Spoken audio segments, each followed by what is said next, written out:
दिल में उतार लोगे और उस अल्लाह को दिल से मान लोगे कि वो अल्लाह हमारा पालनहार परवरदिगार है, मालिक और खालिक है,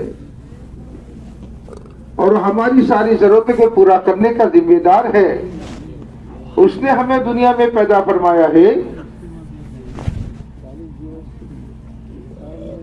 और वो हमारा मालिक और खालिक है। हमारी छोटी से छोटी जरूरत का बड़ी से बड़ी जरूरत को वो अल्लाह हमसे ज्यादा जानते हैं।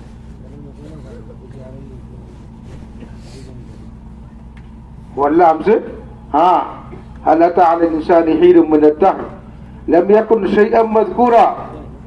अल्लाह इंसानों से कह रहे हैं, मेरे बंदो तुम पर एक जमाना वो गुजरा है कि तुम शैअ मज़कूर थे, तुम्हारा नाम भी इंसान नहीं था, तुम्हारा नाम भी न इंसान था, न तुम मर्द जानते थे न तुम औरत थे जानते थे, शैअ मज़कूर थे।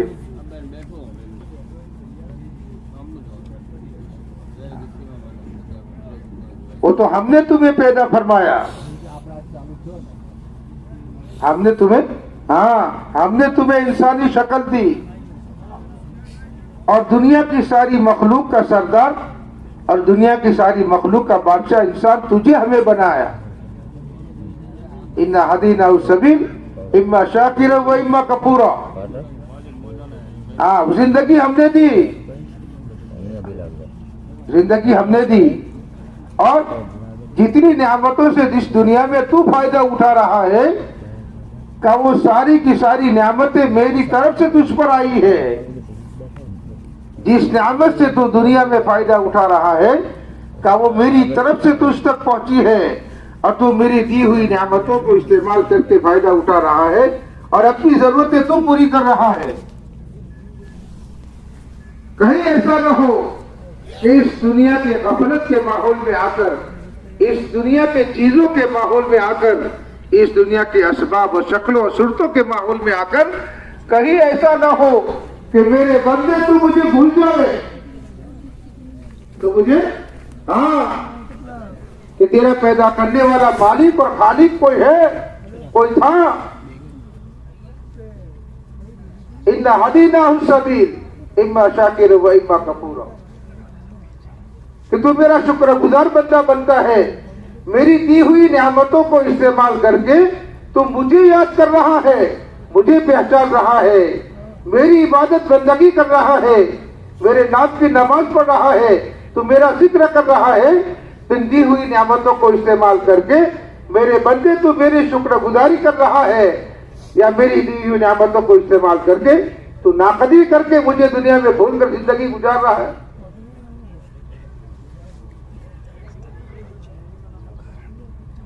तो अल्लाह फरमाते हैं कि हमने तेरी रहबरी की है, तेरी जिंदगी का मकसद हमने तुझे समझाया है।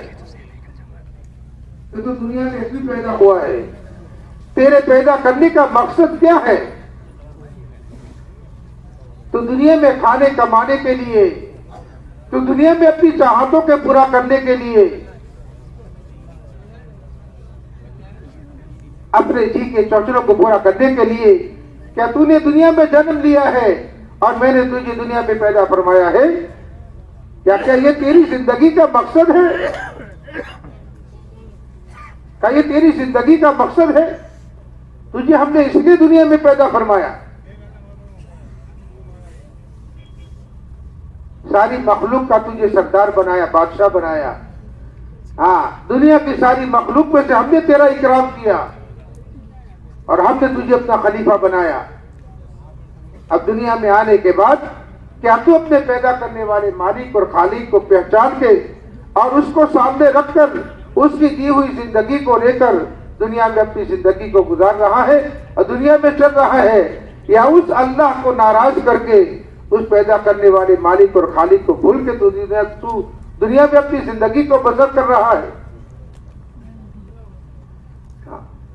इसलिए मेरे भाइयों, शुक्रगुजारी का नतीजा बता दिया। मेरी दी हुई नियामतों को इस्तेमाल करके, इसका शुक्र अदा करके तुम मेरी याद में, मेरी इबादत में, मेरी बंदगी में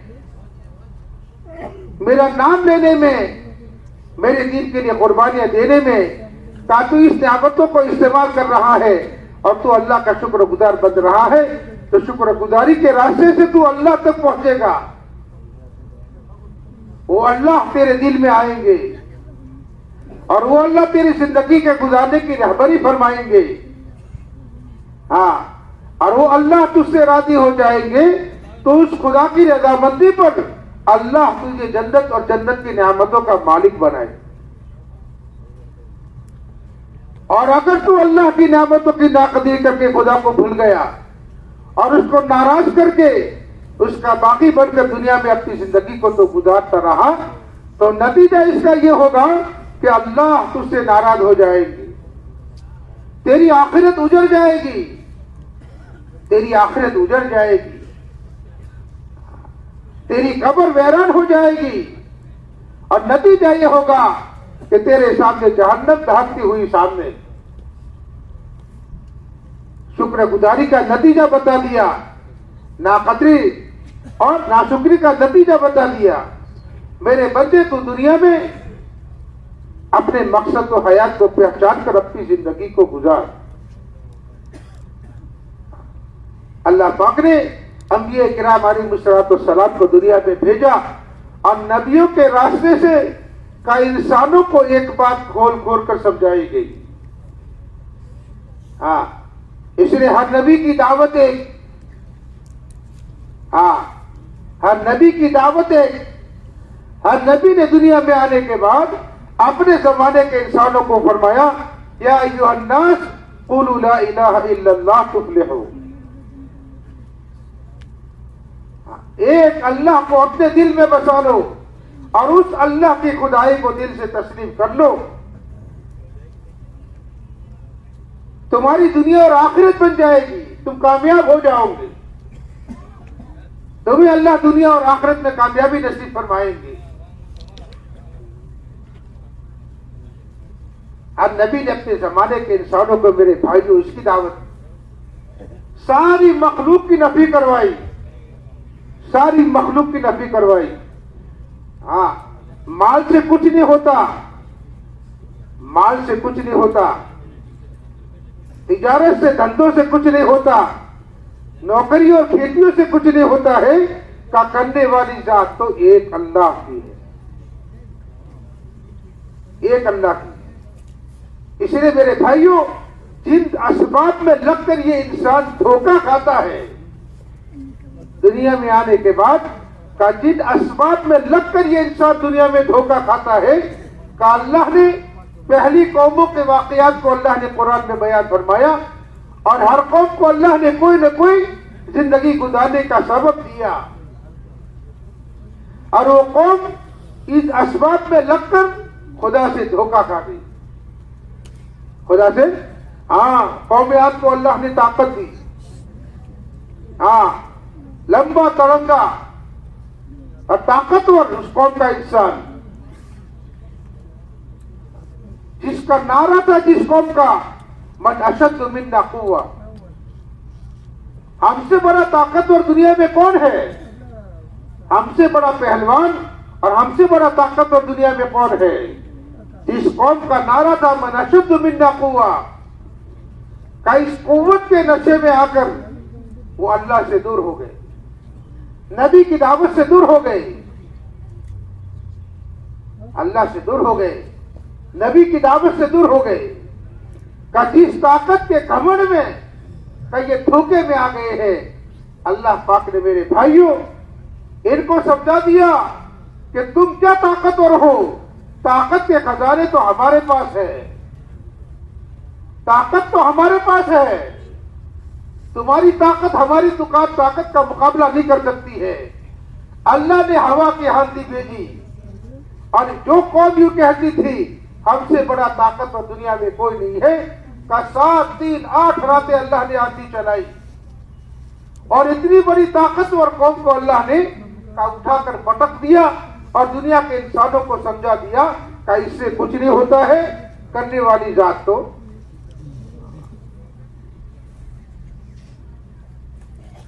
कौम शोएब को अल्लाह पाक ने तिजारत के बड़े बड़े मार्केट दिए, बड़े बड़े सुपरमार्केट, हमें शोएब बड़े बड़े मार्केट अल्लाह ने सुपर मार्केट दिए, और तिजारत करने का और इन मंडियों में कारोबार करने का तरीका अल्लाह ने सिखाया, होशियारी दी उसकी कि धंधा कारोबार कैसे किया जाता है, और बड़े बड़े मॉल और बड़ी बड़ी मंडियां और बड़े बड़े सुपरमार्केट कैसे चलाए जाते हैं और कैसे उसमें से कमाया जाता है, कि अल्लाह ने उसकी रहबरी इस कौम को की।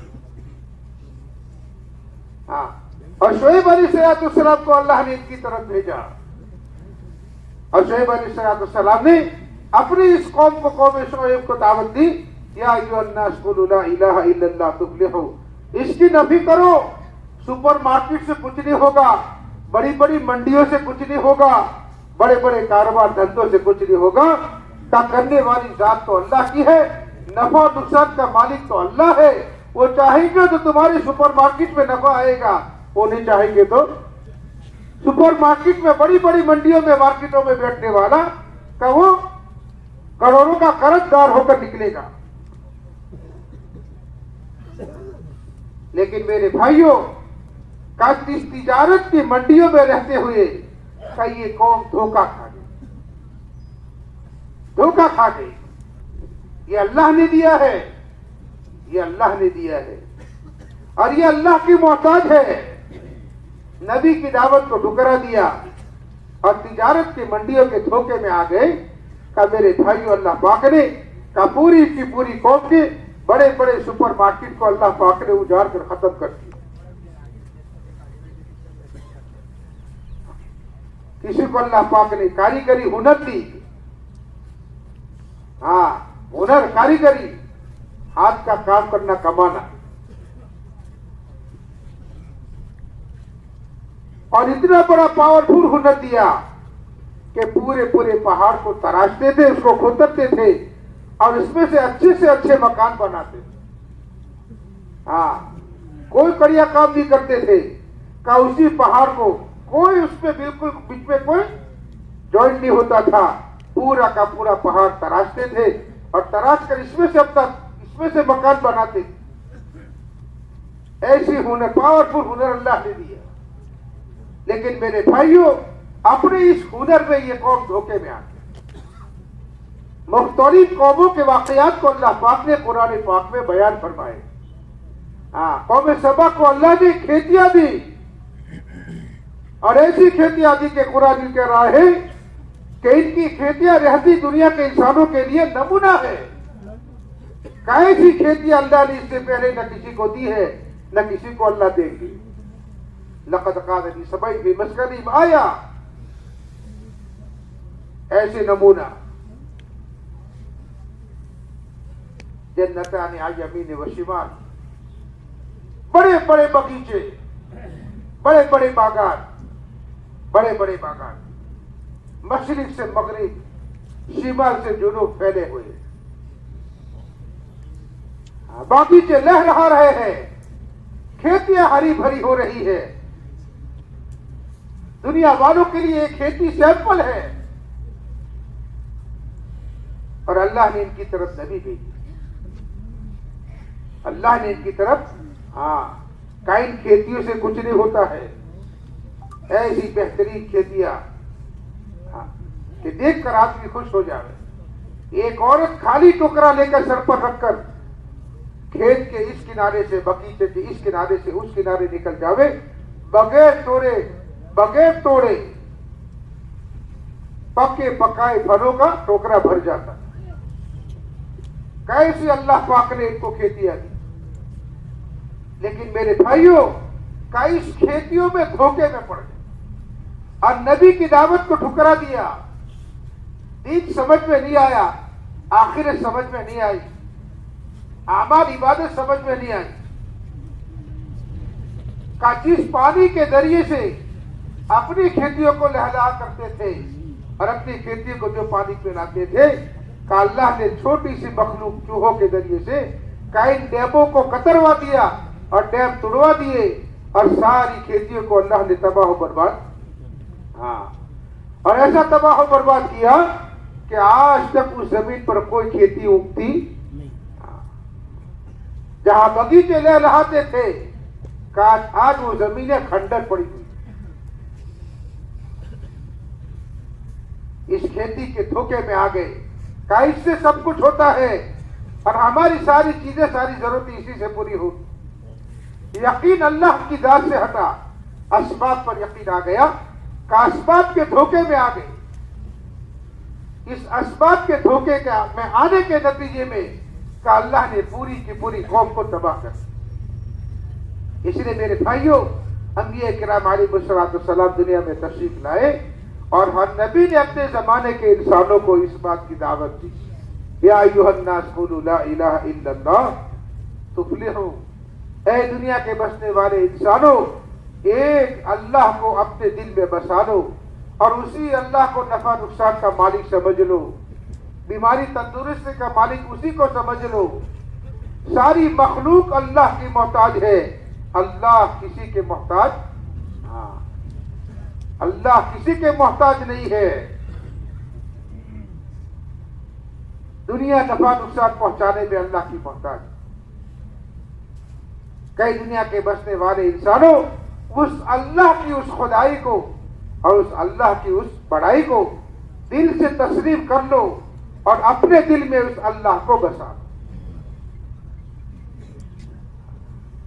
और अपनी जिंदगी का मकसद समझ लो।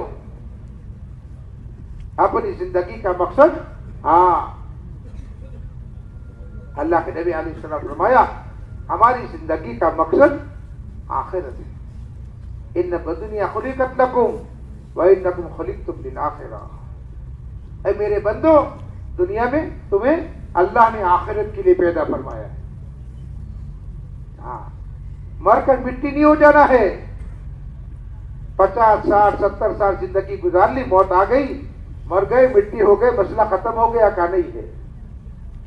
का तुम्हारे सामने एक लंबी चौड़ी आखिरत की जिंदगी है, जिस जिंदगी का आराम हमेशा का, जिस जिंदगी की इज्जत हमेशा की, जिस जिंदगी की राहत का हमेशा के लिए, और जहां के मजे हमेशा के लिए, और जहां की तकलीफ और जहां की परेशानियां और जहां की जिल्लतें और जहां की रुसवाई का हमेशा के का। तुम्हारी जिंदगी का मकसद यह है कि तुम इस दुनिया में रहते हुए अपने पैदा करने वाले मालिक और खालिक को राजी करके का अपनी आखिरत को आखिरत को संवार लो, अपनी आखिरत को बना लो। तुम्हें अल्लाह ने दुनिया में आखिरत के लिए पैदा फरमाया है कि इस दुनिया में रहते हुए अपनी आखिरत की जिंदगी की तैयारी कर लो। रहा मसला दुनिया का, वो तो अल्लाह खुद फरमाते हैं, अमा मिन दाब्बतिन फिल अर्दि इल्ला अल्लाहु रिज़्क़ुहा व यअलमु मुस्तक़र्रहा व मुस्तवदअहा कुल्लुन फी किताबिन मुबीन। वो तो अल्लाह ने खुद अपने जिम्मे ले लिया है। मेरे बंदो, तुम्हारी छोटी से छोटी, बड़ी से बड़ी जरूरत की जिम्मेदारी हम पर। तुम्हारी हर जरूरत को पूरा करना हमारे जिम्मे है। तुम हमारे बंदे हो, तुम हमारे बंदे हो। हमने तुम्हें दुनिया में पैदा फरमाया है का तुम्हारी छोटी से छोटी, बड़ी से बड़ी जरूरत का वो हमारे जिम्मे हम पूरी फरमाएंगे। ये तो आज दुनिया में इंसान परेशान इसलिए है, आज दुनिया में इंसान परेशान इसलिए है कि जो उसकी जिम्मेदारी थी इसको छोड़कर जो उसकी जिम्मेदारी नहीं थी उसने अपने कंधों पर ले लिया। इसलिए सारी परेशानियां, सारे हालात, सारे टेंशन दुनिया में जो दिख रहे हैं, ये सारे हालात जो दिख रहे हैं, सारी परेशानियां दिख रही है। कहीं कारोबारी टेंशन है, कहीं घरेलू परेशानियां है, कहीं सामाजिक परेशानियां है। का वो जितने हालात और परेशानियां दुनिया में दिख रही है, वो तो इसलिए है कि इंसान के जिम्मे जो नहीं था उसने अपने जिम्मे वो ले लिया। अब वो उसको पूरा नहीं कर सकता है, जो उसके हाथ में नहीं था, उसके बस में नहीं था, अब वो उसको पूरा नहीं कर सकता है और अपने जिम्मे लेकर चल रहा है। अब ये दुनिया में परेशान है, टेंशनों का शिकार कब ये हो रहा है। इसलिए सारी तरफ हमें का टेंशन, परेशानियां सारी तरफ हमें दिख रही। ये जितने हालात दुनिया में दिख रहे वो इसलिए दिख रहे नहीं तो मेरे भाइयों का सहाबा की पूरी जमात हमारे सामने है और सहाबा की पूरी जमात के हालात हमारे सामने हैं। क्या इनके हालात थे, क्या इनके पास असबाब थे, क्या इनके पास चीजें थी? पहनने को सही कपड़ा इनके पास नहीं था, रहने को सही मकान इनके पास नहीं था, खाने के लिए का घरों में पूरा खाना नहीं था। लेकिन मेरे भाइयों का वो सहाबा की पूरी जमात दुनिया में कितनी बड़ी इज्जत के साथ दुनिया से जिंदगी गुजार कर गई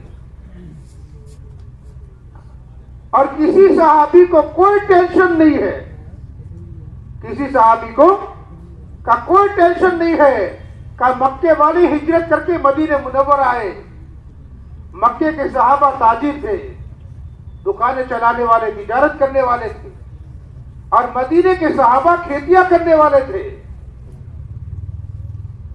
मदीने के अंसार का खेतियां करने वाले थे। वो अपना सब कुछ छोड़कर आ रहे हैं, वतन छोड़ रहे हैं, कारोबार छोड़ रहे हैं, अपने मकान को छोड़कर अल्लाह के दिन की निस्बत पर अपने ईमान और अपने दीन की हिफाजत के लिए का मक्के जैसी जमीन को छोड़कर मदीने मुनव्वर आ रहे हैं। लेकिन मेरे भाइयों कोई टेंशन नहीं है कहां से खाएंगे, कहां से कमाएंगे, कहां से खाएंगे, कहां कमाएंगे और कहां रहेंगे का कोई टेंशन नहीं है। जब महाजिर मदीने में आए हैं, अंसार मदीना ने कहा, अल्लाह के नबी अलैहिस्सलाम हमें एक दूसरे का भाई बना दो, हमें एक दूसरे का। हाँ, जब आदमी अल्लाह का हो जाता है और इसके सामने अपना दीन आ जाता है और ये अपनी जिंदगी का मकसद समझ लेता है और इसके सामने अपनी आखिरत आ जाती है, तो दुनिया की इसके दिल में कोई कीमत और वक़्त का ये तो मुसाफिर खाना है। ये तो क्या है भाई? हाँ, अच्छे से अच्छे गेस्ट हाउस में ठहरा है, हजारों रुपया किराया है, लेकिन 24 घंटे के बाद आगे चलना है तो गेस्ट हाउस के अच्छे रूम पर वो रात टपकाएगा नहीं और गेस्ट हाउस का रूम छोड़ने में वो घबराएगा नहीं, उसको कोई परेशानी नहीं होगी। वो तो 24 घंटे के लिए ठहरे थे, आगे जाना है तो आगे जाना है। जब मेरे भाइयों मंजिल सामने होगी, आखिरत सामने होती है, का मेरे भाइयों दुनिया का कोई टेंशन इसके दिलो दिमाग पर कभी नहीं है। मदीने वाले कह रहे अल्लाह के नबी अलैहिस्सलाम इन अंसार को हमारा भाई बना दो, जोड़ी बना दो हमारी, एक अंसार एक महाजिर, हमारी जोड़ियां बना दो। हाँ, ये अपनी सारी चीजों को छोड़कर, अपने वतन को, कारोबार को छोड़कर, अपने मकान जायदाद को छोड़कर ये हमारे यहाँ तशरीफ लाए हैं और आने का इनका मकसद ये है कि ये अपने दीन की हिफाजत के लिए आए हैं और अपनी आखिरत के लिए आए हैं, अपने दीन की मेहनत के लिए आए हैं और कोई मकसद नहीं है हमारा भाई बना दो। हाँ, और यूं कहा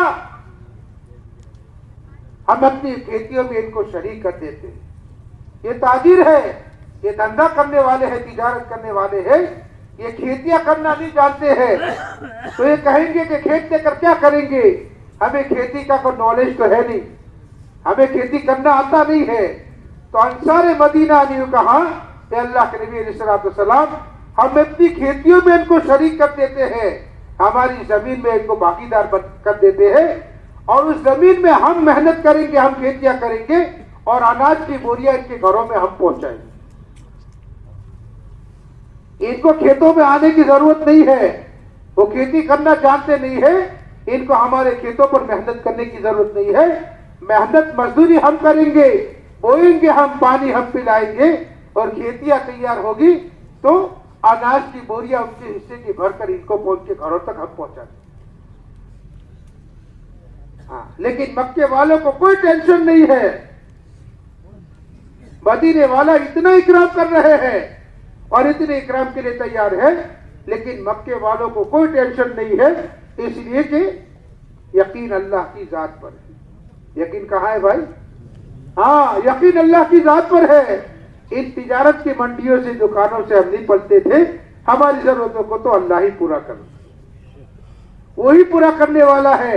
और आज तक वही पूरा कर रहा था। हमें तो बाजार का रास्ता दिखा दो, हमें तो बाजार का रास्ता दिखा दो, हम अपने धंधे करके अपनी जरूरतों को पूरा कर। इसलिए कि मेरे भाइयों, मकसद उनके सामने अपनी आखिरत, मकसद आखिरत। ये तो आज दुनिया में परेशानियां इसलिए है कि जो हम पर नहीं था, जो हमारे जिम्मे नहीं था, वो हमने अपने जिम्मे ले लिया। अब हम उठा नहीं सकते हैं, उस जिम्मेदारी को पूरा नहीं कर सकते हैं।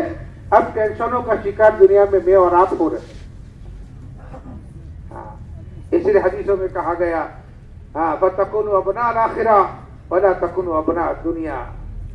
आखिरत के सपूत बनो, हाँ, आखिरत वाले बनो, आखिरत के सपूत बनो, का दुनिया के सपूत मत बनो। दुनिया के बेटे, हाँ, दुनिया के बेटे मत बनो। तुम आखिरत के बेटे बनोगे, आखिरत अपनी तरफ खींच कर ले जाएगी।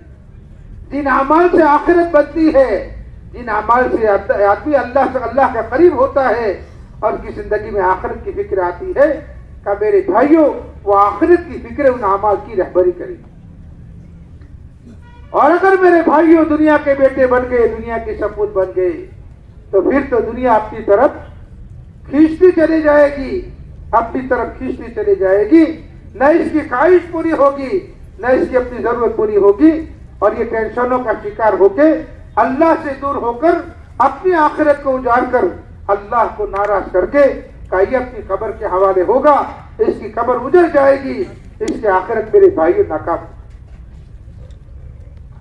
इसीलिए नबी किराम अलैहिस्सलाम ने इस दुनिया में दुनिया के इंसानों को, मेरे भाइयों, इसकी दावत दी कि अपने ईमान को बना लो, अपने आखिरत की तैयारी में लग जाओ।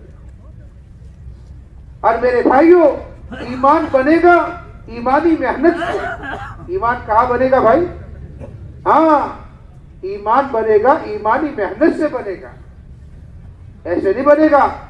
सहाबा की कुर्बानों के वाकयात को उठा के देखोगे, जिसने कलमा ला इलाहा इल्लल्लाह पढ़ा है, का इस कलमे के पढ़ने के बाद, का इस कलमे को अपने दिल में उतारने के लिए और इस ईमान को मजबूत करने के लिए और इस ईमान को अपने दिल में बिठाने के लिए, का किस किस लाइन की कुर्बानियां सहाबा की पूरी जमात ने दी और क्या क्या हालात आए हैं बर्दाश्त किए। एकाध सहाबा में मेरे भाइयों, इन वाकयात को मैं और आप रोजाना अपनी घर की मस्जिद की तालीम में मैं और आप सुन रहे कि किस किस अंदाज से क्या क्या हालात इन पर आए, क्या क्या हालात आए हैं।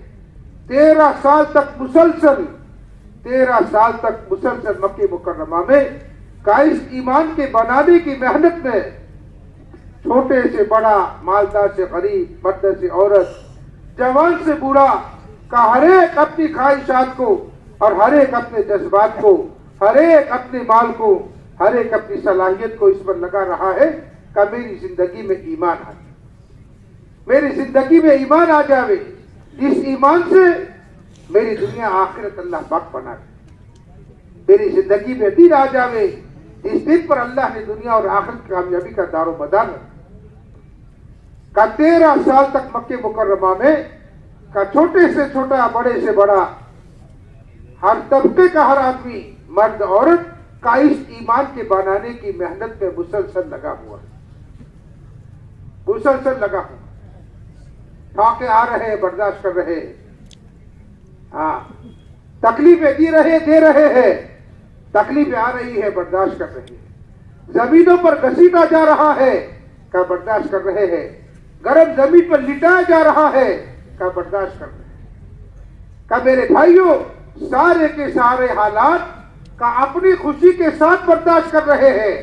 ऐसा नहीं है कि परेशान हो, ऐसा नहीं है कि परेशान हो रहे, हाँ, बल्कि अपनी सआदत समझकर इस ईमान के बनाने पर जो हालात आ रहे हैं, जो तंगी आ रही है, जो परेशानी आ रही है, जो हालात इस पर आ रहे हैं, का हर एक अपने ईमान बनाने की का इस आदत में का इन सारे हालात को अपनी शहादत समझकर बर्दाश्त करते हैं।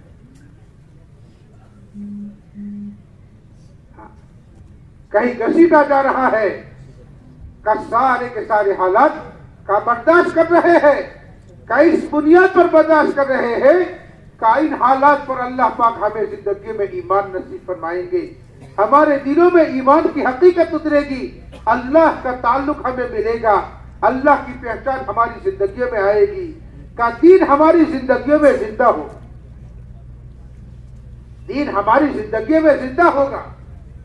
हाँ, इसलिए मेरे भाइयों 13 साल तक हर तबके के हर आदमी को, मर्द औरत को का इस ईमान की बनाने की मेहनत में थकाया जा रहा है, हर एक को चलाया जा रहा है। हाँ, और इस पर थकने पर और इस चलने पर इन हालात पर अंदर का ईमान पक रहा है। इन हालात में यूं कह रहे हैं एक अल्लाह से होगा, किसी से कुछ नहीं होगा। मौत और हयात तो उसके हाथ में है, मौत और हयात तो उसके हाथ में है। जिंदगी के मालिक वो है, मौत अल्लाह ने अपने हाथ में रखी है। इन हालात में ना हमारा जीना है ना हमारा मरना है, वो तो अल्लाह ने अपने हाथ में रखी। अंदर का वो ईमान पक रहा, अंदर में वो अल्लाह का ताल्लुक मिल रहा है, और अंदर में मेरे भाई वो आखिरत की फिक्रें अंदर में उजागर हो रही है। इसलिए हर एक अपनी खुशी के साथ बर्दाश्त कर, हर एक बर्दाश्त कर रहे। पूरा घराना आले यासीन का पूरा घराना का इस बुनियाद पर इनको तकलीफें दी रहे हैं, सताया जा रहा है, घसीटा जा रहा है। और अल्लाह के नबी अलैहिस्सलाम इनके पास से गुजर रहे, कह रहे हैं इस्बिरू आले यासीन फइन्न मौइदकुमुल जन्नह। ऐ यासीन के घराने के लोग का इसको बर्दाश्त कर लो। ये हालात जो आ रहे हैं अल्लाह के नाम पर, अल्लाह के दिन की निस्बत पर, ये हालात जो आ रहे हैं, तुम्हें घसीटा जा रहा है, तुम्हें मारा जा रहा है, ऊंट को दौड़ाया जाकर पीछे घसीटा जा रहा है। कई सारी तकलीफों को, इन सारे हालात को बर्दाश्त कर लो, इसलिए कि इस पर जन्नत, इस पर क्या है भाई? अल्लाह के नबी अलैहिस्सलाम जन्नत की बशारत सुना रहे हैं। फइन्न मौइदकुमुल जन्नह, का इस ईमान के बनने पर जो हालात आ रहे हैं, इन हालात पर अपने आप को खपा रहे हो, थका रहे हो और इसको बर्दाश्त कर रहे हो, का इसकी बुनियाद पर अल्लाह की तरफ से तुम्हारे लिए जन्नत और जन्नत की नेमतों के वादे। इनके सामने जन्नत है, आखिरत, जन्नत है, आखिरत है। हम तो इस दुनिया में इसलिए आए, हम दुनिया में इसलिए नहीं आए हैं, हम दुनिया में इसलिए नहीं आए हैं कि दुनिया की चीजों पर मेहनत करके कई इस दुनिया की चीजों को जमा कर लेंगे और इस दुनिया की चीजों से अपनी ख्वाहिशात को पूरा कर लेंगे और अपने जी को ठंडा कर लेंगे। कहीं हमारी अपनी जिंदगी का मकसद ये नहीं। इसलिए मेरे भाइयों, मुसलसल इस ईमान के बनाने की बुनियाद पर हर एक को थकाया जा रहा है, हर एक को चलाया जा रहा है और हर एक से कुर्बानी मांगी जा रही है और हर एक इन हालात में मेरे भाइयों चलाया जा रहा है। और इन हालात में यूं कह रहे हैं ला इलाहा इल्लल्लाह, ला इलाहा इल्लल्लाह। हर सहाबी अपने दिल से कह रहा है अल्लाह के अलावा कोई माबूद नहीं, अल्लाह के अलावा। कई कुर्बानियों के नतीजे में मेरे भाइयों, जब अंदर का ईमान बना है और अंदर में अल्लाह का ताल्लुक आया है, अब मेरे भाइयों अमाल की कीमत इनके सामने अब आई। इस ईमान के बनने के बाद अब इनके सामने अमाल की हकीकत आई है कि अमल पर खुदा की तरफ से क्या मिलेगा।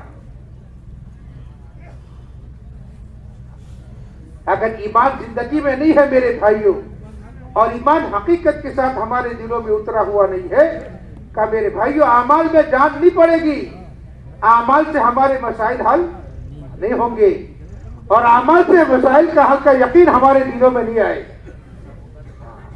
वो तो मेहनत के बाद जब अंदर का ईमान बना है और अंदर में अल्लाह का ताल्लुक नसीब हुआ है। अब वो अंदर का ईमान यूं कह रहा है, अब परेशानी आ रही है, 2 रकात सलातुल हाजात पढ़ लो। हाँ, अब अंदर का ईमान रहबरी कर रहा है, अंदर का ईमान, हाँ, इबादतें जिंदगियों में आ रही है। जब ईमान बना है, जिंदगी का रुख सही हो रहा है, जिंदगी का रुख अब, हाँ, का सारी मखलूक से कटकर खुदा की तरफ आना का इसका नाम नमाज। इसका नाम क्या है भाई? हाँ, दुकान से कटकर आना। अजान हो गई, अजान सुनने के साथ ही सहाबा काम बाजार से कट जाते थे। मायशा रज़ी अल्लाह फरमाती है, अल्लाह के नबी अलैहिस्सलाम हमारे दरमियान में बैठे हुए होते थे और जब हजरत बिलाल की अजान की आवाज सुनते थे तो आप हमारे दरमियान में से खड़े होकर ऐसे निकल जाते थे कि हमारा इनका कोई रिश्ता ही नहीं, हमारा इनका कोई ताल्लुक ही नहीं है, हमारी इनकी कोई पहचान ही नहीं है। हाँ, जहां अजान सुनते थे का सबसे कटकर का नमाज इसको कहते हैं कि सारी मखलूक से कटकर अल्लाह की तरफ आना का इसका नाम नमाज कह रहे। हाँ, और आज मेरे भाइयों, उम्मत, आज उम्मत का इन असबाब में ऐसी लगी हुई है कि अजानों पर अजान सुन रहे हैं, अजानों पर अजानों की आवाजें कानों में पड़ रही है, लेकिन अंदर में बैठा हुआ है कि काम हमारे यहां से बनेंगे, मसले हमारे यहां से हल होंगे। हाँ, इसलिए ये अजान सुनता है तो दुकान से कटकर मस्जिद में, घर से कटकर मस्जिद में नहीं आता, दोस्तों की मजलिसों से कटकर मस्जिद में का नहीं आ रहा। हाँ, मखलूक से कटकर खुदा की तरफ नहीं आ रहा। और इस वक्त में दुनिया में जितने हालात है, दुनिया में जितने हालात है, मेरे अल्लाह हम सब की हिफाजत फरमावे। इस वक्त में जो हालात चल रहे हैं का बुनियादी इसकी वजह यह है कि इंसान अल्लाह से कट चुका है। इंसान अल्लाह से, हाँ, का मस्जिदें वैरान हो रही है, बाजार आबाद हो रहे हैं और मस्जिदें वैरान हो रही है। और अल्लाह के नबी अलैहिस्सलाम जमाने में कहा, जहां अजान की आवाज सुनते थे, सहाबा का मस्जिद की तरफ ऐसे दौड़ते थे जैसे लोग जनाजे की तरफ दौड़ते हैं। जनाजा जा रहा हो तो लोग जनाजे को कंधा कर ले देने के लिए दौड़ रहे हैं। का साहबा ये कहते हैं कि आपके जमाने में जब अजान सुनते थे तो मदीने के बाजार से सहाबा मस्जिद की तरफ ऐसे दौड़ते थे जैसे लोग जनाजों की तरफ दौड़ते। और हालात मेरे भाइयों उस वक्त तक उम्मत के सही नहीं हो सकते हैं जब तक कि ये उम्मत खुदा की तरफ ना आ जाए। तो मस्जिद आबाद होगी और मस्जिदों से उम्मत का ताल्लुक जुड़ेगा और मस्जिदें मेरे भाई आबाद होगी, अल्लाह हालात को हटाना शुरू कर। इसलिए मेरे भाइयों, जब अंदर का ईमान बनेगा तो ईमान के बनने के बाद जिंदगियों में आमाल आएंगे। क्या आएगा भाई? आमाल जिंदगी में जिंदा होंगे। हाँ, इसलिए ईमान के बनाने का जमाना लंबा। फिर अहकामात जितने उतरते गए, जिस लाइन के अहकामात उतर के गए, इबादत की लाइन उतरी का फौरन अंदर का दिल कबूल कर रहा है। इबादत का दिल उतरा, फौरन अंदर का दिल कबूल कर रहा है। अल्लाह का हुक्म है पूरा करना है। नमाज उतरी, कोई दिलों पर बोझ नहीं, कोई दिलों पर कोई बोझ नहीं। न फजर की नमाज का बोझ है, न असर की नमाज का टेंशन है। अल्लाह का हुक्म है, अल्लाह की तरफ से आया। बल्कि मेरे भाइयों, साहबा कहने लगे ये तो मेराज आ गई, नमाज आदमी अल्लाह से बातें कर रहा है। अब तो हम अपने मसले, अपने मसाइल को रखने के लिए हमारे लिए बेहतरीन अमल मिल गया कि हम नमाज के रास्ते से अपने मसाइल को खुदा से हल करवा लें। अपने मसाइल को नमाज के रास्ते से अल्लाह से हल करवा लें। और बड़े बड़े मसाइल साहबा ने का नमाज के रास्ते से अल्लाह ने हल करवा दिए। वाकयात में और आप मरा हुआ बच्चा जिंदा करवा दिया, मरी हुई सवारी जिंदा करवा दी, रुकी हुई बारिश 2 रकात नमाज के जरिए से उतरवा दी। काम तो अल्लाह से लेने के लिए का बेहतरीन हथियार मिल गया, बेहतरीन रास्ता मिल गया। काम नमाज के रास्ते से हम अपने मसाइल को अल्लाह से हल करवा दें। वो हल करने वाले हैं और उसने मसाइल के आसानी के लिए खुदा ने हमें नमाज दी। दिन इसको खुशी के साथ कबूल कर रहे हैं। इबादत जिंदगी में मेरे भाइयों जिंदा हो रही है। जहां इबादत का दिन उतर रहा है, का इबादत उम्मत की जिंदगी में जिंदा हो रही है, और उसका ऐसा माहौल बन रहा है, ऐसा माहौल बन रहा है, ऐसा माहौल बन रहा है कि मुनाफिक की भी हिम्मत नहीं हो रही थी कि वो जमात की नमाज छोड़े। जमात छोड़ने की मुनाफिक की भी हिम्मत नहीं थी। हाँ, ऐसा इबादत का माहौल बना। लेकिन मेरे भाइयों, आज वो इबादत का माहौल खत्म हो गया तो पक्का मुसलमान है, पक्का मुसलमान है, लेकिन इसके लिए मस्जिद में आकर जमात के साथ नमाज पढ़ना का मुश्किल हो रहा है। वो तो अंदर का ईमान बना, वो दिल कबूल कर रहा है, अब इबादत का माहौल बन रहा है, माशरत का पाकीज़ा बन रही है, माशरत पाकीज़ा बन रही है, इस्लामी जिंदगियां जिंदा हो रही है, घरों में इस्लाम दिख रहा है, जिंदगियों में इस्लाम दिख रहा है, मोहल्लों में, समाज में, माहौल में काफिल दिख रहा है, सुन्नतों का माहौल जिंदगी में आ रहा है, सुन्नतों का एहतमाम जिंदगी में आ रहा है। का माशरत मेरे भाइयों पाकीज़ा से पाकीज़ा बन रही। जब अंदर का ईमान बना है, का माशरत मेरे भाइयों कबूल करते, कई इस्लामी जिंदगी है, इस्लाम ने जिंदगी गुजारने को कहा है, इस्लाम में जिंदगी है, मेरे नबी ने जिंदगी जीना सिखाया है। अब वो जिंदगी का बड़ी खुशी के साथ इसको कबूल कर रहे हैं। हाँ, जिंदगी में सादगी आ रही है, और इस्लामी जिंदगियां का इस्लामी माहौल का आप घरों में बन रहे हैं, सुन्नतों का रिवाज आम हो रहा है। हाँ, शादी ब्याह में देखो तो सुन्नत, शादी कैसे करना का मेरे नबी की सुन्नत है, लिबास कैसा पहनना मेरे नबी की सुन्नत है, घर में दाखिल कैसे होना मेरे नबी की सुन्नत है। कब मेरे भाइयों माशरत पाकीज़ा बन रही है, पड़ोसी पड़ोसी से खुश है नाराज। हाँ, इसलिए कि इस्लामी माशरत घरों में जिंदा हो गई, इस्लामी माशरत का समाज में, माहौल में, मोहल्लों में जिंदा हो गई। अब पड़ोसी पड़ोसी के हुकूक को जान रहे हैं, रिश्तेदार रिश्तेदार से कटा हुआ नहीं है, आपस में मोहब्बतें बढ़ रही है। जब इस्लामी माशरत जिंदा होगी, का घरों में मोहब्बतें जिंदा होगी। अब मियां बीवी में तोड़ नहीं है, बाप बेटे में तोड़ नहीं है, हर एक दूसरे के हुकूक को जान रहा है, हर एक दूसरे के हुकूक को अदा कर रहा है, और हर एक दूसरे से मिला हुआ है, हर एक दूसरे से खुश। हाँ, जिंदगी जीने में मजा आ रहा है, मजा आ रहा है। जिंदगी पाक है, साफ सुथरी है।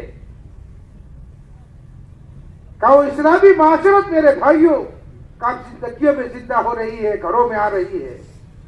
का जब अंदर का ईमान बना है, का ईमान के बनने के बाद इबादत का माहौल बना, माशरत उम्मत की जिंदगी में आम होने लगी।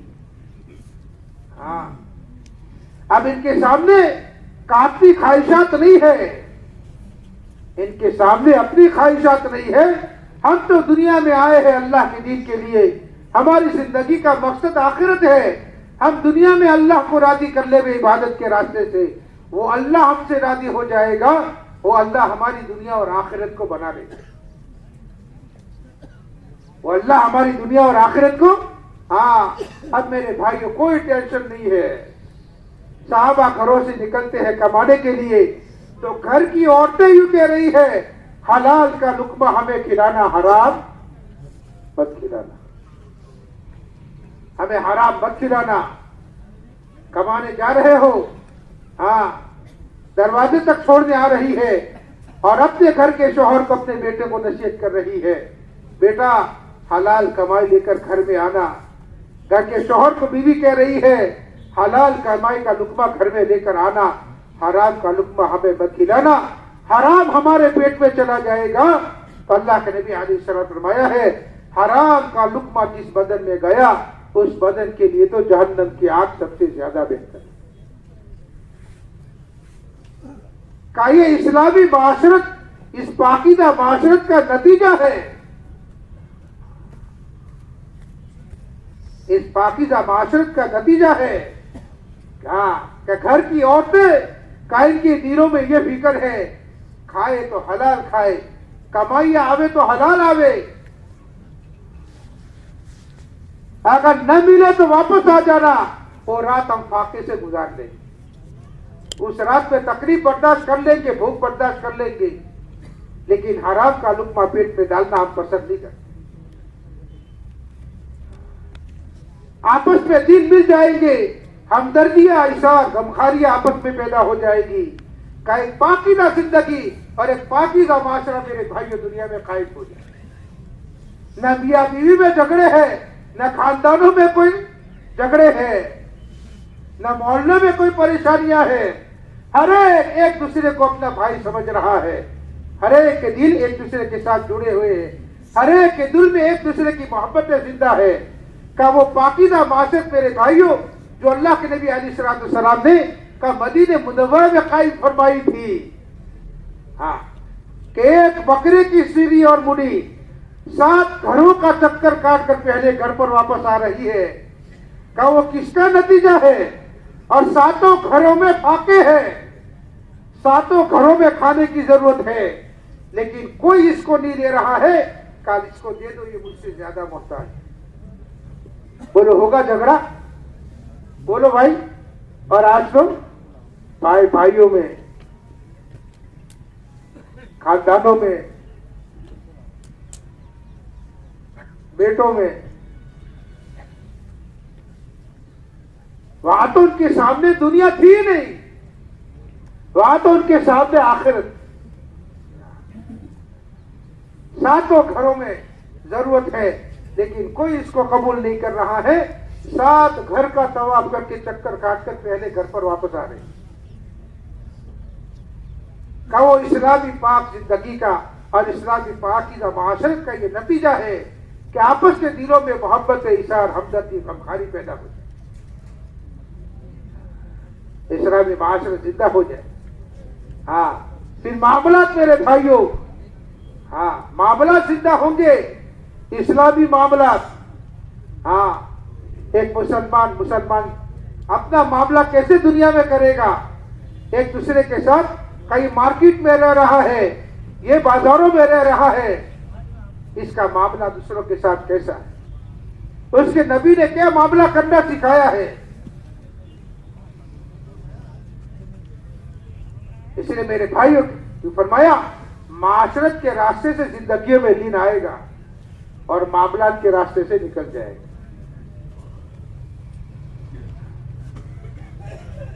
इसलिए किसी को पहचान ना हो तो उसके साथ एक व्यवहार करके देख लो। हाँ, मशहूर है भाई, किसको पहचान ना हो तो किसी पर तुम्हें भरोसा करना है और किसी को पहचान ना ओळखना है तो क्या करो? का उसके साथ मामलात कर लो, या तो उसके पड़ोस में किराएदार बनकर चले जाओ, या उसके साथ सफर कर लो। आदमी आदमी को पहचान लेगा कि ये कैसा है, ये कैसा है। हाँ, सफर कर लो, जान लोगी कि कैसा है। का वो इस्लामी मामला, इस्लामी माशरत मेरे भाई जिंदा होंगे। फिर वो अखलाक, जिस अखलाक की बुनियाद पर दुनिया में अल्लाह ने अपने दिल को जिंदा करवाया। और पत्थर से पत्थर दिल आदमी को अल्लाह ने मौम कर दिया है, मौम कर दिया। जब माफी साहबा आ रहे हैं मदीने मुनव्वरा में, कौम का बड़ा आदमी है, सरदार है, कौम का बड़ा आदमी है, सरदार, और मदीने मुनव्वरा में आ रहा है अकड़ वाला घमंडी आदमी। जब ये मदीना पहुंचे हैं, सहाबा के कान खड़े हो गए, सहाबा के कान खड़े हो गए। ये आ रहे, न मालूम क्या क्या नीयत के साथ ये आ रहा है, क्या इसका इरादा है, ये किस इरादे से आ रहा है। सहाबा ने अल्लाह के नबी अलैहिस्सलाम को इत्तला दी कि अल्लाह के नबी अलैहिस्सलाम ज़बान साहब आ रहे हैं। आपने फरमाया आने दो। सहाबा ने अपनी तलवारें निकाल ली, क्या कोई आगे पीछे न हो, आने दो। हाँ, उसकी चाल में अकड़ थी, बाल बिखरे हुए थे, कौम का बड़ा आदमी था, घमंडी आदमी था। आपने फरमाया आने दो, आने दो। जिंदगी में कभी किसी इसने अल्लाह के नबी अलैहिस्सलाम की ज़ियारत नहीं की, कभी आपको नहीं देखा था। सहाबा का मजमा बैठा हुआ है और आप अलैहिस्सलाम सहाबा के बीच में बैठे हुए हैं, और ये अपने घमंडी और अकड़ चाल के साथ मस्जिद नबी में दाखिल हुआ और सहाबा के मजमे को चीरता हुआ पहुंच गया और यूं पूछा, मन मिनकुम मोहब्बत, तुम्हें मोहम्मद सल्लल्लाहु अलैहि वसल्लम कौन है? पहचानता भी नहीं था आपको, आपको पहचानता भी नहीं। साहबा ने फरमाया हमारे नबी रसूलुल्लाह सल्लल्लाहु अलैहि वसल्लम है। हाँ, अकड़ के साथ आपकी तरफ करीब हो गया और आपके घुटनों से अपने घुटने मिलाकर बैठ गया। हाँ, और वो अपनी पुरानी घमंड की जुबान में, घमंडी जुबान में कहने लगा, मैं कौम का बड़ा आदमी हूँ, कौम का सरदार हूँ, मेरी बात में अकड़ है, मैं घमंडी आदमी हूँ, मैं कुछ बातें तुमसे पूछूंगा, कुछ बातें मैं तुमसे पूछूंगा। हाँ, और फिर उसने पूछना शुरू किया, मल ईमान, ईमान की बातें, नमाज की लायक की बातें का कुछ मोटी मोटी बातें पूछी। अल्लाह के नबी अलैहिस्सलाम ने इनको, वो अकड़ से बोल रहा है और अल्लाह के नबी अलैहिस्सलाम नरमी से उसको जवाब दे रहे। ये अकड़ से सवाल कर रहा है या नरमी से जवाब मिल रहा है? कि आपने सवालात को पूरा कर लिया और सवालात पूरा करने के साथ ला इलाहा इल्लल्लाह मुहम्मदुर रसूलुल्लाह सल्लल्लाहु अलैहि वसल्लम कहता हुआ ईमान में दाखिल हो। का वो क्या है? का वो आपके अखलाक क्या है? हाँ, कि जिस अखलाक से मेरे भाइयों दुनिया में अल्लाह का दीन, हाँ, लोग मुतासिर होते हैं, अखलाक से मुतासिर हो रहे हैं। का पूरा दीन मेरे भाइयों का इस मेहनत के रास्ते से मेरी और आपकी जिंदगी में और दुनिया के बसने वाले एक एक इंसान की जिंदगी में का ये पूरा दीन का इस मेहनत के रास्ते से जिंदा होगा। इसलिए जनाब रसूलुल्लाह सल्लल्लाहु अलैहि वसल्लम ने इस उम्मत के हर तबके को, इस उम्मत के हर तबके को, मालदार को, गरीब को, मर्द को, औरत को, जवान को, बूढ़े को, हाँ, और जिस लाइन में अपनी जिंदगी गुजारने वाला है का हर एक से आपने मुतालबा किया है का इस कलमे के पढ़ने के बाद इस कलमे को अपनी जिंदगी में उतारने के लिए का इस कलमे की मेहनत में लग जाओ, इस कलमे की मेहनत में।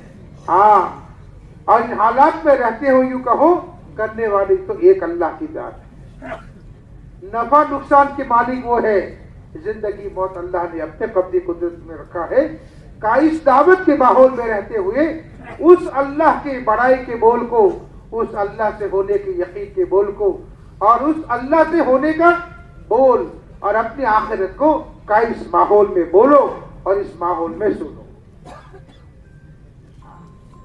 ये मेरे भाइयों, हमारा अपना ये इज्तिमा का इस मेहनत की एक कड़ी है।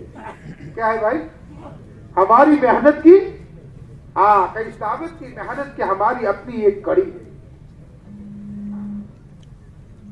नहीं है कि साल में एक मरतबा इज्तिमा होता है तो चलो जाएंगे, उस दिमाग से आदमी आया, चलो इज्तिमा में जाएंगे, कोई है तो नहीं बस्ती में, कोई देखेगा तो कहेगा तुम सब चले गए, तुम क्यों नहीं गए, चलो इज्तिमा में।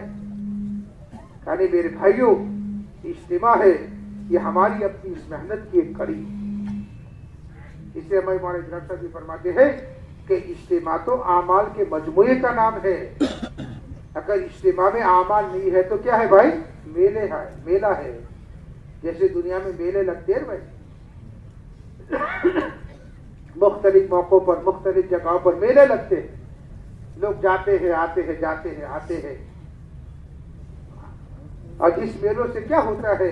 इस मेलों से दुनिया में ख्वाहिशें वजूद में आती है। इसलिए उनकी वहां भी कहावत है, अच्छा आदमी मेले में नहीं जाता, अच्छा आदमी मेले में नहीं जाता, इसलिए कि वो अच्छी जगह नहीं है। अगर मेरे भाइयों इस इज्तिमा के पिंडाल में आमाल नहीं है, इस इज्तिमा के पिंडाल में दुआ नहीं है, इस इज्तिमा के पिंडाल में दुआ जिक्र नहीं है और इबादत और आमाल नहीं है, और दावत की मेहनत नहीं है तो मेरे भाइयों ये इज्तिमा क्या होगा भाई? अल्लाह आप सब की हिफाजत फरमावे। इसलिए इस बुनियाद पर का मुसलसल सुबह से अभी तक एक मेहनत हो रही है और सुबह से अभी तक मुख्तलिफ मजलिसों में एक बात मुज़ाकरे के तौर पर हर एक के सामने लाई जा रही है। और ये वो मजमा है जो मेहनत को समझा हुआ मजमा है, मेहनत को लेकर चलने वाला मजमा है और इसके सामने मेहनत के फायदे हैं और मेहनत का नतीजा ये मजमा देख चुका है। का मुसलसल सुबह से अभी तक मुख्तलिफ मजलिसों में का मुज़ाकरे इस्लाम के हो रहे किए जा रहे हैं ताकि एक बहुत बड़ा मजमा जो है जिसको हमने दावत दी है, जिसको किसने दावत दी है भाई? जिंदो ने दावत दी। अरे बोलो भाई, इज्तिमा में जो मजमा आएगा उसको किसने दावत दी है? अरे बोलो भाई, किसने दावत दी है? मैं अपनी मस्जिद में खड़े होकर मैंने ऐलान किया है। किसने किया है भाई? बोलो। मैं अपनी बस्ती में खड़े होकर मैंने कहा है कि चलो भाई इज्तिमाई साधन हो रहा है, इज्तिमा में जाने का, इन तारीखों में इज्तिमा है। उस मजमे को हमने दावत दी है, हमारी दावत पर वो मजमा यहाँ आ रहा है।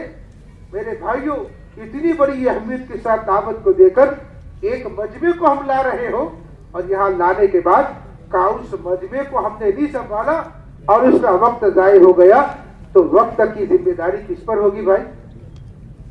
अरे बोलो, किस पर होगी? हाँ, खाने पीने के लिए थोड़ा कोई आ रहा है?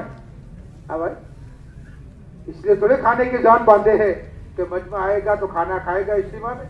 भाई वो तो जरूरत है, वजू खाना बनाया है, बैतुल खला बनाया है, का वो तो आने वाले मजमे की सहूलत के लिए है कि सारा निजाम इसलिए किया है कि आने वाला मजमा बगैर टेंशन के आमाल में जुड़ जाए। नहीं तो ये खाना पकाना जाएगा तो बोलो कितना वक्त उसमें जाएगा? अरे बोलो भाई, एक बस्ती के 100 आदमी हम लेकर आए और 100 आदमियों के खाना पकाने में कितने आदमी लगेंगे? का 20 आदमी लगे, 20 आदमियों का वक्त 100 की खिदमत में गया नहीं गया भाई? हाँ, वो तो सारी सहूलत इसलिए है कि बगैर टेंशन के हम, और जिस मजमे को हमने दावत दी है का वो मजमा बगैर टेंशन के, न इसको खाने का टेंशन है, न इसको सोने का टेंशन है, न इसको बैतुल खला का टेंशन है, न इसको वुजू का टेंशन है, न इसको कभी बुखार आ गया, सर दर्द गया तो दवा का टेंशन है, जाके ले लो। का सारी सहूलतें इसलिए कर ली है कि बगैर टेंशन के मजमा यकसू होकर इज्तिमा के पिंडाल में आमाल में लगे, दुआओं में लगे और जो मुख्तलिफ मजलिसें हमारे सामने हमारे अपने बड़ों की तरफ से होगी, हाँ, का उस मजलिसों में हमारा अपना मजमा अपनी साजिश समझकर, मकसद समझकर का ये पूरा का पूरा मजमा का इस मजलिसों में शरीक होकर का इन बातों को सुनकर एक नतीजे पर पहुंचे। इन बातों को सुनकर भाई, हाँ, का नतीजे पर पहुंचे कि इतना बड़ा मजमा 15, 20 हजार, 25 हजार का मजमा आए, का इसमें से 2000, 2500 आदमी नकद न निकले, नकद कुर्बानियां वजूद में ना आवे। 3 दिन मुसलसल अल्लाह वालों की दिल की निकली हुई बातें दिलों पर जा रही है और इसकी बुनियाद पर नकद तस्वीरें वजूद में ना आवे और नकद कुर्बानियां वजूद में ना आवे और अमाल का माहौल न बने, दुआओं का माहौल न बने, जिक्र तिलावत का माहौल न बने। कहीं हमारी अपनी इबादत गाह है, जैसे सुबह में कारी साहब ने कहा था कि हमारी अपनी इबादत गाह है, का इस इबादत गाह में गफलत आ जावे, का इसके लिए मुख्तलिफ जमातें खित्तों के लायक की बनी हुई है। कई आने वाले मजमे का वक्त जो है कई सारी टेंशनों से फारिग होकर का इनको तसल्ली दे देवे, देखो वजू खाना यहाँ है, क्या बैतुल खला है, ये खाने के जोन है, ये होटल है, सारा सब कुछ है, ये होटल इतने वक्त में खुला रहता है, इस वक्त में जाकर अपनी जरूरतें पूरी कर लेना और बगैर टेंशन के आप मेहनत जिस मकसद को लेकर आए हैं का इज्तिमा में इस मेहनत इस मकसद में लगे रहो, दुआ तक लगे रहो। अब ये इस मजमे की ये फिक्र होगी तो इस फिक्रों के असरात अल्लाह पाक, हाँ, दाई की फिक्रों के असरात पड़ते हैं। दाई की फिक्र मामूली नहीं है, दाई की फिक्र जो है ना, इसलिए कहते हैं भाई, जमातें पैदल चलती है तो पहाड़ों से चलती है जिक्र करती हुई, तो इसके जिक्र के असरात पहाड़ों पर पड़ते हैं, दरख्तों पर पड़ते हैं। वो गवाही देंगे कि तेरा बंदा अल्लाह के दिन की निस्बत में यहाँ से दीन की फिक्रों के साथ और जिक्र के साथ यहाँ से गुजरा था। अब इतना बड़ा मजमा 1000 से ऊपर का मजमा है का ये मजमा कई फिक्रों के साथ आमाल में ये इस पिंडाल में कई आमाल का इताअत का दुआओं का जिक्र का माहौल ये मजमा बना लेगा, तो बोलो आने वाले मजमे पर इसके असरात नहीं जाएंगे भाई? क्या फिक्र नहीं जाएगी? रात को अल्लाह से मांगा है, फिर मुसलसल बातें सुनी है, अब हर एक की फिक्र ये हो गई है कि हम तो इसलिए आए, ये हमारा कोई एजाज नहीं है, बहुत बड़ी जिम्मेदारी हम पर। आने वाले हमारी मस्जिद का, हमारे हल्के के एक आदमी का वक्त भी अगर जाये हो जाएगा तो उसकी जिम्मेदारी हम पर है। तो उसकी जिम्मेदारी, वो तो हमारी दावत पर फारिग होकर आ गया, हमने ऐलान किया तो फारिग होकर वो तो आ गया, लेकिन आने के बाद हमने उसको नहीं संभाला तो वो जाये हो। इसलिए मेरे भाइयों, हम सबको उसकी फिक्र करना है। क्या करना है भाई? हम सबको उसकी तश्कील के मौके पर पूरा मजमा फिक्र में। ऐसा ना हो कि इस मजमे को ही कहना पड़े कि भी तश्कील में लगो, नहीं, ये तो हमारी जिम्मेदारी है। हर बयान के बाद तश्कील हो, बयान से पहले मजमा जोड़ना हो। अब भी मजमे को जोड़ लो, अपने खित्ते में मजमे को जोड़ लो। अब तखत वालों को ज्यादा बोलने की जरूरत ही ना पड़े, हर खित्ते वाला फिक्र में है कि वो मजमे को पीछे जाता हुआ मोहब्बत और तरगीब के साथ मकसद को सामने समझाता हुआ तो वो अपने मजमे को जोड़ रहा है। तो 100% मजमा इंशाअल्लाह बयान में यकसों के साथ शरीक होगा, तो नकद तश्कीलें वजूद में आएगी, कुछ नकद फिक्रें वजूद में आएगी और एक माहौल बनेगी। करोगे भाई इसकी फिक्रें? हर कितने वाले करेंगे? अल्लाह हम सब के लिए आसान फरमावे।